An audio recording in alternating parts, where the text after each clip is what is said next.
Before we get started, gonna give a spoiler warning. Light spoiler warning anyway. Probably a spoiler warning. I just don't know how to talk about some of the things that kind of annoyed me in this season without talking about the plot to a degree that I didn't know going into it. And I feel like that's part of the experience, is not knowing, you finding it out as you're watching it. So hey, spoiler warning. I want to watch this after you've seen season 3, or maybe you don't care to, in which case, here you go. Who cares? You didn't care anyway, so now you get to watch this review without a care in the world. It all makes sense, so here we go.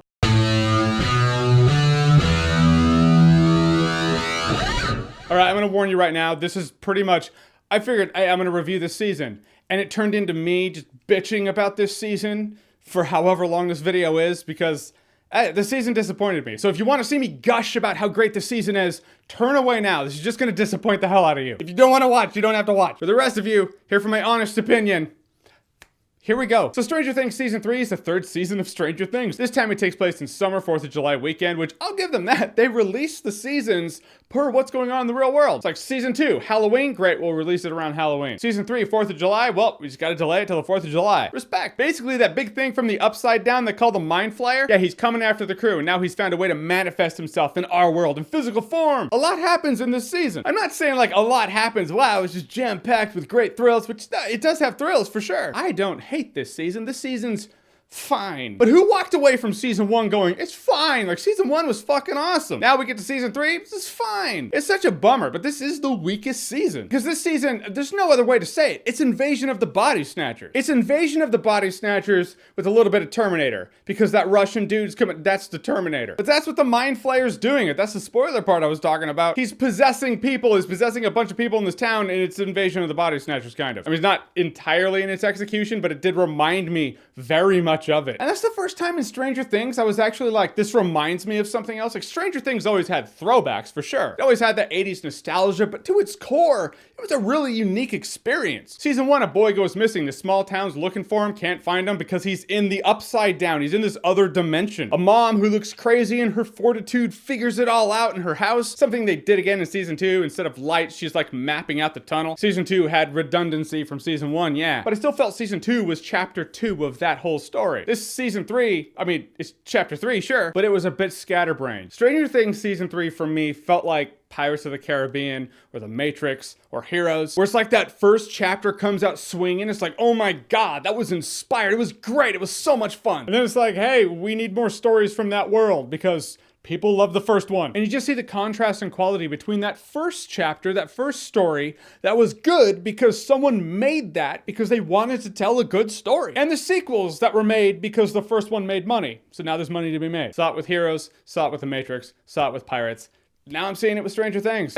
I've seen the cracks in the Stranger Things armor, and it bums me out because it's a celebration of nerd shit. I mean, what's not to like? Now Stranger Things is hitting sequelitis. You even take Carrie Elwes in this season. He plays this sleazy politician. It's like they were like, well, Matthew Modine was great in season 1. We need another 80s actor to play the bad guy in season 2. But it's like he was playing a cartoon version of a bad guy. Matthew Modine, say what you want to say about him in Dark Knight Rises, and you're right to do so. But in Stranger Things, he was still this very imposing, mysterious character. It's like, who is he? Where's he coming from? And he was part of the great mystery. Like, who's the little girl? Does she have psychic powers? Oh, wow, she does have psychic powers. How'd she get those? What is this? How is it all tied together? There's another dimension. Oh my God. And then Carrie Elwes is like, yeah, I'll play a cartoonish bad guy. Even when this Russian guy is roughing him up, it doesn't feel scary because Carrie Elwes is still acting kind of like a cartoon. It's like even at a point, David Harbour and Winona Ryder started feeling like some romance and some rom-com or something. But it felt so out of place. Anytime they were doing stuff on screen, I was like, let's get back to the adventure. I felt like they were taking away from the adventure, which is a bummer because in season 1, they were standouts. I feel like they totally Homer Simpsoned Hopper. Like I saw this starting to happen in season 2, but season 3 goes full Homer Simpson. How at first, like Homer Simpson was the working dad, you know, he was the basic caricature, sure,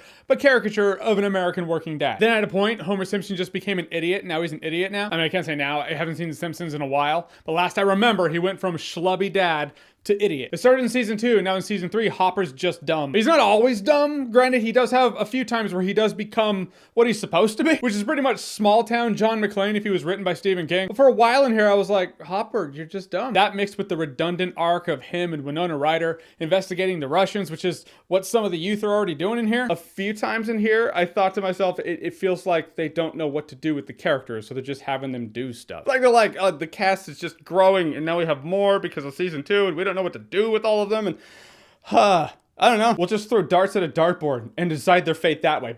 All right, they're investigating Russians. Guess they're investigating Russians too? It just makes them feel wasted here, like they're just bodies to be in the show because they need to be in the show. Contract says so. Like even at the end, they had to get this code and they end up getting the code from one of Dustin's friends. That was their one thing they could have contributed and they didn't even do it. I guess they were there to turn the keys. They needed warm bodies. It's like doing a raid in a game or something. It's like they're doing the Leviathan raid in Destiny 2. Bear with me on this. In the Leviathan raid, you need like 4 people because you need bodies there to do stuff, to flip the switches and put the little things in the posts so you all can move on. You can't solo that raid. They don't have to be good. They just need to be there to do shit. I feel like in the previous couple seasons, the Upside Down was like its own character. Season 1 needs no explanation for that. But Season 2, like when David Harbour goes into the pit and then it all just turns upside down. It's like, oh my God, he crossed over somehow. It's intriguing stuff. This one, really, the Upside Down it's a crack in a wall with a laser going into it. And that's just kind of all you really see of it. You get a couple snaps of it, a couple of images of it, but it didn't feel like its own character anymore. It's like it was a character that was just lost and forgotten. Yes, a land, a realm can be its own character. I feel like Stranger Things just kind of forgot that. I mean, it's not like the season was a complete wash. It's like by the end of this season, it was actually very heartfelt. It's like I'm there tearing up, going, how am I tearing up at the end of a mediocre season of TV? I don't know, but I am. Oh God. It was great. It was actually quite a beautiful thing. It's like they put all their heart and soul into the end of this season. The rest of it were like, I don't know how we're gonna get there. We'll get there. Whatever. Sing the never-ending story while you do. They're gonna sing the never-ending story theme. I have great memories of that theme. Great memories of my friends and I being shit-faced drunk, singing that in a kitchen. We were 21, I think.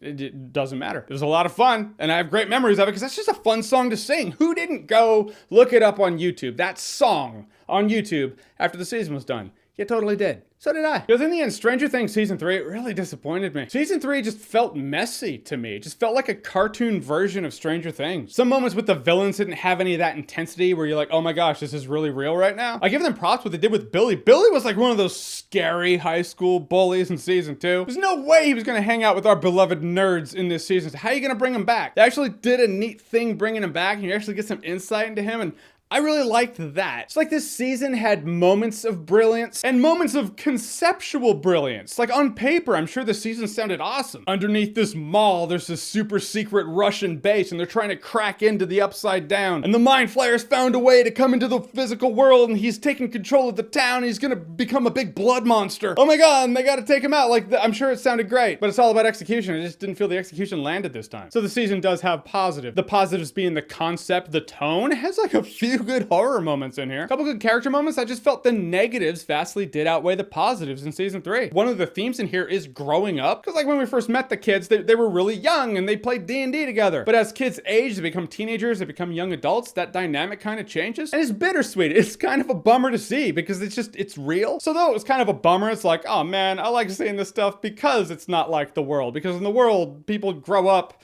and it's the immortal battle between people who are cool with growing up and want to grow up and people who want to keep things the same. I feel like in that, I relate to Will because I tend to be the person who's like, I'm good with how things are. Why grow up? Let's play games. Let's keep it going. So I give props for that being a huge theme in this season. But you need more than that. You need a cohesive story, and it just kind of felt all over the place for me. I don't know.